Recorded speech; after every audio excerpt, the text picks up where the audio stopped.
Civil services పరీక్షల్లో అఖిల భారత స్థాయిలో తెలుగు తేజం రోనంకి గోపాలకృష్ణ 3వ ర్యాంకు సాధించి తెలుగు ప్రజలు గర్వపడేలా చేశాడు. ఆయన గత 11 సంవత్సరాల నుంచి సివిల్ సాధించడమే లక్ష్యంగా ప్రిపేర్ అవుతున్నట్టు చెప్తున్నారు. ప్రస్తుతం గోపాలకృష్ణ మన దగ్గర ఉన్నారు. ఆయన సివిల్ సాధించడం పట్ల ఆయన అభిప్రాయం తెలుసుకుందాం. ముందుగా మీరు సివిల్ సాధించినందుకు ఈటీవీ తరపున శుభాకాంక్షలు అండి. మీరు ఏ విధంగా ఫీల్ అవుతున్నారు? చాలా ఆనందంగా ఉందండి, చాలా సంతోషంగా ఉంది. థ్యాంక్ యూ వెరీ మచ్ మీకు కూడా. కానీ 1000 అడుగుల ప్రయాణంలో ఇది మొదటి అడుగండి. రేపు నేను ఒక ఐఏఎస్ అధికారిగా ప్రజలకి ఏ విధంగా సేవలు చేస్తాను, పేద ప్రజలకి, నాలాంటి పేద ప్రజలకి, మాలాంటి పేద ప్రజలకి అనే దాని మీద ఈ విజయం ఆధారపడి ఉంటుందండి.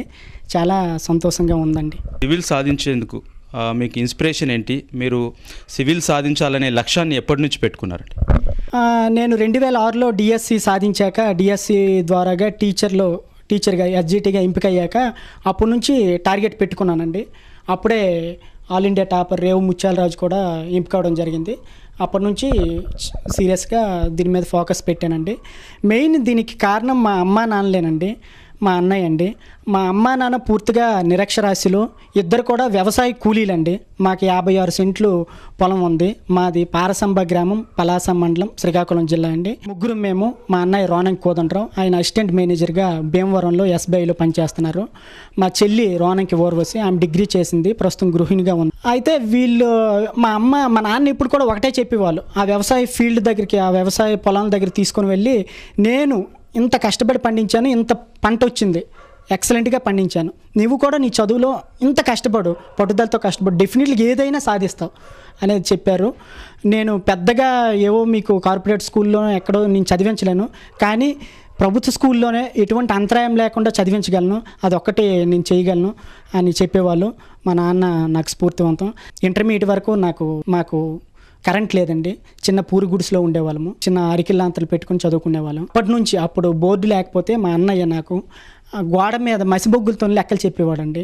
ఒక గురువు, ఒక ఫ్రెండ్, ఒక స్నేహితుడు, అన్ని రకాలుగా ప్రతి క్షణం ఎన్ని వైఫల్యాలు వెళ్ళిపోయినా నేనున్నాను, నువ్వు వెళ్ళు, గో హెడ్ అని అన్నాడండి. ఒక రకంగా ఆయన నా చేత చేయించారండి. విద్యాభ్యాసం ఎక్కడెక్కడ చేశారు? నేను 1వ తరగతి నుంచి 5వ తరగతి వరకు మా ఊరు పారసంబ మండల పరిషత్ ప్రాథమిక పాఠశాలలో చదువుకున్నానండి. 6 నుంచి 10 తరగతుల వరకు 4 కిలోమీటర్ల దూరంలో బ్రాహ్మణతర్ల జడ్పీ జిల్లా పరిషత్ ఉన్నత పాఠశాల బ్రాహ్మణతర్లలో చదువుకున్నాను. తర్వాత ఇంటర్మీడియట్ గవర్నమెంట్ జూనియర్ కళాశాల పలాసలో చదువుకున్నానండి. 10th క్లాస్లో నాకు 80% మార్కులు వచ్చాయండి. ఇంటర్మీడియట్లో నాకు 76% మార్కులు వచ్చాయి. టీటీసీ రాశాను, డైట్ సెట్, వెంటనే ర్యాంక్ కూడా వచ్చిందండి, 799వ ర్యాంకు. నాకు ఆ ర్యాంక్కి పశ్చిమ గోదావరి జిల్లా దోపచర్లలో జిల్లా విద్యా శిక్షణ సంస్థలో సీట్ వచ్చింది. 2004-2006 మధ్యలో నేను టీచర్ ట్రైనింగ్ పొందాను. ఆ తర్వాత నేను డిఎస్సి 2006లో సెకండరీ గ్రేడ్ టీచర్గా సెలెక్ట్ అయ్యానండి. మొదట కవిటి మండలం జడ్పీహెచ్ఎస్ సిలగాంలో నేను సెకండరీ గ్రేడ్ టీచర్గా పనిచేశాను. ఆ తర్వాత గత 7 సంవత్సరాల నుంచి పలాస మండలం ఎంపీపీ స్కూల్ రేగులపాడులో సెకండరీ గ్రేడ్ టీచర్గా పనిచేస్తున్నానండి. 2006-2009 మధ్యలో నేను ఆంధ్ర యూనివర్సిటీలో డిస్టెన్స్ ఎడ్యుకేషన్ ద్వారా డిగ్రీ చేయడం జరిగిందండి. ఆ తర్వాత 2006 నుంచే నేను సివిల్స్ బుక్స్ తెప్పించుకొని నేను ఇంటి దగ్గర ప్రిపరేషన్ చేయడం జరిగింది. ఆ ఇయర్ 2010లో మొదటిసారి ఇక్కడికి హైదరాబాద్ రావడం జరిగిందండి. వేసవి సెలవుల్లోన ఏవో బుక్స్ కొనుక్కుందాం, ఇంటికి వెళ్ళి చదువుకుందామని. ఇప్పుడే కొంతమంది సివిల్స్ ర్యాంకర్స్తో విన్నాను, వాళ్ళ ఇంటర్వ్యూస్ విన్నాను. తర్వాత చాలామంది కోచింగ్ ఇన్స్టిట్యూట్స్ దగ్గరికి కూడా వెళ్ళానండి. వెళ్ళి నా క్వాలిఫికేషన్ చెప్పాను, నా బ్యాక్గ్రౌండ్ చెప్పాను. అందరు కూడా నన్ను అదోలా చూశారండి. నీ వల్ల కాదు అన్నారు. నువ్వు తెలుగు మీడియంలో, ఇంగ్లీష్ మీడియంలో రాస్తే సివిల్స్ అవుద్ది, తెలుగు మీడియంలో సాధించలేమన్నారు. వెంటనే నేను నా లక్ష్యం కోసం నేను వెనకడుగు వేయలేదు. నా ఆప్షనల్ తెలుగు సాహిత్యం. నేను మొదటిసారిగా 2011లో సివిల్స్ అటెంప్ట్ ఇచ్చానండి. సీసాట్ ఉండడం వల్ల తెలుగు మీడియం అభ్యర్థులకి ఇబ్బంది వల్ల నేను క్వాలిఫై కాలేకపోయాను. తర్వాత 2014-2015లో రాసినప్పటికీ క్వాలిఫై కాలేకపోయాను. ఫైనల్గా 2016లో మెయిన్స్ రాశాను, ఇంటర్వ్యూ కూడా వెళ్ళాను. ఈరోజు మీ ముందు 3వ ర్యాంకర్గా ఉన్నానండి. సివిల్కి సంబంధించి తెలుగు మీడియంలో ఎలా ప్రిపేర్ అయ్యారు? మీకు మెటీరియల్ ఎక్కడి నుంచి వచ్చింది? లేదంటే మీకు గైడెన్స్ ఇచ్చిన వాళ్ళు ఏ విధంగా సాయం చేశారు? నాకు మెటీరియల్ అంటే మెయిన్ నేను ఈనాడు పేపర్ని ఎక్కువగా చదివేవాడినండి. ఈనాడు పేపర్ ఇప్పటికి కూడా చూడండి, గత 10 సంవత్సరాలు ఈనాడు స్క్రిప్ట్స్ నా దగ్గర ఉంటాయండి. నేను చాలాసార్లు గమనించాను, ఈవెన్ ఆంగ్ల మాధ్యం పేపర్లో కూడా ఇటువంటి ఎనాలిసిస్ కానీ ఇటువంటి ఇన్ఫర్మేషన్ కానీ దొరకలేదండి. నాకు ఎస్పెషల్లీ మీ ఈనాడు ఈటీవీ వాళ్ళకి నేను స్పెషల్లీ కృతజ్ఞతలు తెలుపుకుంటున్నానండి. చాలా రుణపడి ఉంటాను కూడా. నాకు ఈనాడు పేపర్ చదవకపోతే ఆ రోజు గడవదండి. అంతలా ప్రతి అంశాన్ని క్రోడీకరించి చదువుకుంటాను. నిజంగా నా సివిల్స్ ప్రిపరేషన్కి ఈనాడు పేపర్ మాత్రం చాలా బాగా సహాయ సహకారాలు అందించింది. దాంతోపాటుగా హిందూ పేపర్ కూడా చదివేవాడిని. తెలుగులో దాన్ని తర్జుమా చేసుకునేవాడినండి. మొదట్లో కష్టం అనిపించింది, కానీ తర్వాత చాలా ఈజీ అయిపోయిందండి. ఆ తర్వాత నేను కోచింగ్ ఎక్కడా తీసుకోలేదండి. కానీ జనరల్ స్టడీస్ కోసం ethics, essay, paper 1, paper 2, paper 3 వీటి కోసం సిఎస్బి ఐఏఎస్ ఇన్స్టిట్యూట్లో 6 మాసాలు కోచింగ్ తీసుకోవడం జరిగింది. గ్రామీణ స్థాయి, గ్రామీణ ప్రాంతానికి చెందిన మీరు సివిల్స్ అనే ఆలోచన మీకు ఎలా వచ్చింది? మీ గ్రామ నేపథ్యం ఏమన్నా దీనికి మీకు ప్రేరేపించింది? అవునండి, రియల్గా నాకు ఇంత బలీయంగా, ఇంత రగిలే లక్ష్యం కోసం నేను ఇంత పనిచేశానంటే నిజంగా మా గ్రామీణ వాతావరణమేనండి. గత 20 సంవత్సరాల నుంచి పూర్తిగా మా కుటుంబాన్ని, మా గ్రామస్తులు మమ్మల్ని వెలివేశారండి. సోషల్లీ బాయ్కట్ చేశారు. ఎందుకంటే మా నాన్న అప్పుడెప్పుడో 20 సంవత్సరాల కిందట ఒక ఎస్సీ వాళ్ళ తాలూకా శుభకార్యంలో భోంచేశారనే నెపంతో మా కుటుంబాన్ని, అదే మా ఫ్యామిలీని, మా అమ్మని, మా నాన్నని, మమ్మల్ని సెపరేట్ చేశారు. అప్పటి నుంచి ఇప్పటి వరకు ఎవరు కనీసం మాట్లాడరండి, ఎవరు సహాయం చేయరు. సహాయ నిరాకరణ, లిటరరీగా చెప్పాలంటే సహాయ నిరాకరణ అండి. వాళ్ళందరికీ ఎడ్యుకేట్ చేయాలనుకుని నేను ఇటు వచ్చానండి. అంతేకాకుండా మాకు మా అన్నయ్య గారికి డిఫెన్స్లో ఒక 6 సెంట్లు ల్యాండ్ ఇవ్వడం జరిగిందండి. ఆ ల్యాండ్ని పూర్తిగా ఆక్యుపై చేసి అక్కడ మొన్ననే నా ఇంటర్వ్యూ ముందు అక్కడ పచ్చని చెట్లు, పండ్ల చెట్లు, పూల చెట్లు అవన్నీ నరికేశారండి. మా ఊరోళ్ళందరూ వచ్చి తాగేసి వచ్చి ముందు రోజు నాకు ఇంటర్వ్యూ, మరుసటి రోజు ఇంటర్వ్యూ, ముందు రోజు మా అమ్మ నాన్న ఫోన్ చేశారు, ఇలా పరిస్థితి చెప్పారు.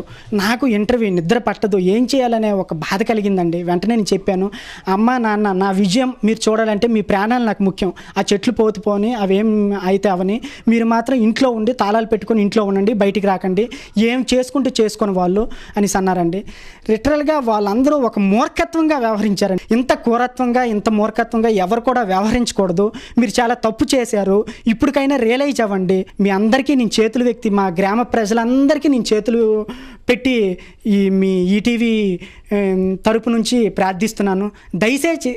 దయచేసి ఇప్పటికైనా సరే మీరు మీ పంతాలని, పటుత్వాలని వీడండి, నాతో చేతులు కలపండి, మా కుటుంబంతో చేతులు కలపండి. తెలుగు మీడియం స్టూడెంట్ అయి ఉండి మీరు సివిల్ సాధించారు. తెలుగు మీడియంలో చదువుతున్న తెలుగు రాష్ట్రాల విద్యార్థులకు మీరు ఇచ్చే సందేశం ఏంటి? భవిష్యత్తులో ఐఏఎస్ సాధించాలంటే వాళ్ళు ఏ విధంగా ప్రిపేర్ అవ్వాలి? నేను తెలుగు మాధ్యమం అభ్యర్థులకు ఒకటే విన్నవించుకుంటున్నానండి. నేనే మీకు ఉదాహరణ. మీరందరూ కూడా ఎవరు నిరుత్సాహపడద్దు. మీరు తెలుగు మీడియంలో ప్రిపరేషన్ స్టార్ట్ చేయండి, తప్పకుండా విజయం అందుకుంటారు. ఏప్రిల్ 19, 2017 నా ఇంటర్వ్యూ జరిగిందండి. నా ఇంటర్వ్యూ 35 నిమిషాలు జరిగింది. సుజాత మెహతా బోర్డు నా ఇంటర్వ్యూ చేసిందండి. పూర్తిగా నేను తెలుగు మాధ్యమంలోనే చేశాను, ట్రాన్స్లేటర్ పెట్టుకున్నాను. హాబీని కూడా టీచింగ్ అనే పెట్టాను. టీచింగ్ బ్యాక్గ్రౌండ్ మీద అడిగారండి. అడిగారు, మీరు టీచర్గా ఎలా బోధిస్తారంటే నేను దేశభక్తి గేయాలు బాగా పాడుతానండి అని చెప్పాను. ఆ దేశభక్తి గేయం ఒకటి పాడమన్నారు. మీకోసం ఆ పాట పాడుతానండి. బోర్డర్లో సైనికుడా, భారత్కి రక్షకుడా, కార్గిల్లో కన్ను మూస్తివా, ఓ సైనికుడా మా కోసం ప్రాణాలిస్తివా. బోర్డర్లో సైనికుడా, భారత్కి రక్షకుడా, కార్గిల్లో కన్ను మూస్తివా, ఓ సైనికుడా మా కోసం ప్రాణాలిస్తివా. ఇది నేను వెస్ట్ గోదావరి డైట్లో ఉండేటప్పుడు ఓరయ్య గారని మా ప్రిన్సిపల్ గారు ఉండేవారు. అందరూ మేము ఆయన దేవుడు అని పిలిచేవాళ్ళం. చాలా మంచి వ్యక్తి. ఆయన ఈ పాట నేర్పారు. ఇదే పాట పాడానండి. తర్వాత ఇంకొక క్వశ్చన్ కూడా అడిగారు, మీరు మారుమూల ప్రాంతంలో తెలుగు మాధ్యమంలో పిల్లలకు పాఠాలు చెప్తున్నారు కదా, ఆ పిల్లలు కార్పొరేట్ స్కూల్లో ఇంగ్లీష్ మీడియంలో చదివిన వాళ్ళతో పోటీ పడగలరని అడిగారు. ఎస్ మేడం, మనం సరైన విద్యా సౌకర్యాలు, సరైన గైడెన్స్ అందిస్తే వాళ్ళు అద్భుతాలు సృష్టిస్తారండి.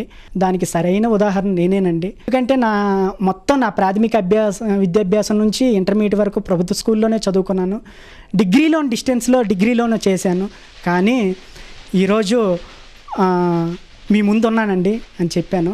చివరిగా మేడం గారు, సుజాత మెహతా మేడం గారు లేచి నిల్చొని నమస్కారం పెట్టారండి.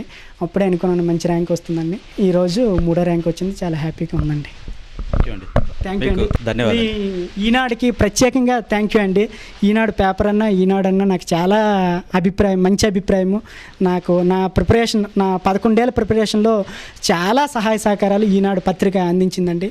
స్పెషల్గా థ్యాంక్స్ చెప్పుకుంటాను. నమస్తే అండి. నమస్కారం అండి. శ్రీకాకుళంలోని ఒక మారుమూల గ్రామంలో తన గ్రామంలోని సమస్యలు, గ్రామస్తులు తమ కుటుంబాన్ని వెలివేయడాన్ని జీర్ణించుకోలేకపోయిన గోపాలకృష్ణ తన సత్తా ఏంటో చాటాలని గ్రామస్తులకు తన ఒక గొప్ప స్థాయికి వెళ్ళి గ్రామస్తులకు తన పొజిషన్ ఏంటో చూపించాలని చెప్పే ఉద్దేశంతో కష్టపడి 11 సంవత్సరాలు సివిల్స్ కోసం కష్టపడి ప్రిపేర్ అయ్యారు. అయితే తెలుగు మీడియం అయినా ఏమాత్రం వెనుకంజ వేయకుండా, అధైర్యపడకుండా, మొక్కవని ఆత్మవిశ్వాసంతో పట్టుదల ఉంటే ఏదైనా సాధించవచ్చని నిరూపించారు గోపాలకృష్ణ. Over to studio.